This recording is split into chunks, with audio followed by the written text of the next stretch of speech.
Oh guys, ito na guys yung natapos na. Yung product namin kanina, yung unang video ko. Ito na yung pangatlong episode ito. Yan na.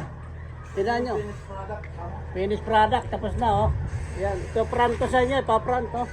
Ganyan lang ang kanya, ganyan lang yung tapos niya. Kala mo simple lang. Pero pag kinabit mo to, tataihin ka nito.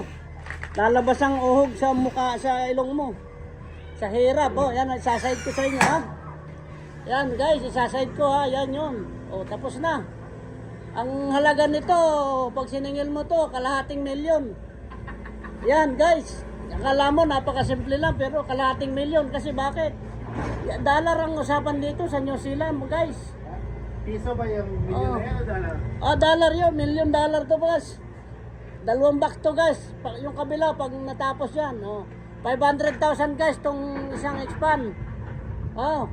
Alam nyo guys, isang expand na to guys. 250,000 plus 2. 500. Yan. 500,000 US dollar guys. Ganun katindi to. US dollar pa yan ha? Ito guys na hindi pa natapos.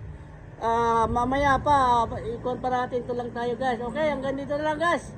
Ang video na to guys, okay. Ito yung contractor niya guys. Yan, nakita mo yan. Yan guys.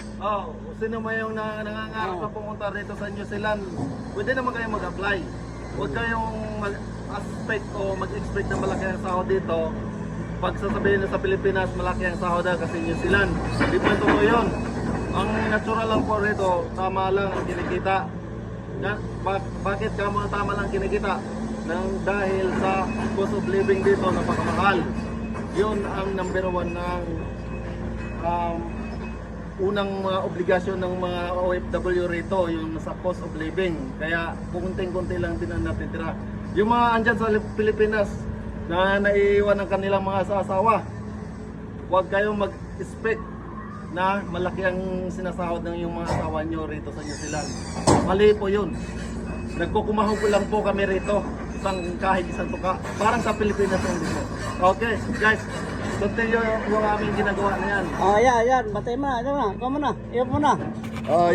Yan guys, yung aming finished product na. Natapos na namin yung isang elevation. Ngayon, after smoke na po. Smoke na tinatawag dito, hindi po yung pagtatabako o sigarilyo. Smoke na tinatawag dito ay yung pong pag-lunch o break time. Yan po. Pagkatapos ng lunch namin, yan pong titirahin namin isa ng bakante na yan. Ito, isa naman ng elevation na to. Okay guys, see you naman po. Update ko po kayo sa iba pang video. See you guys. Bye bye.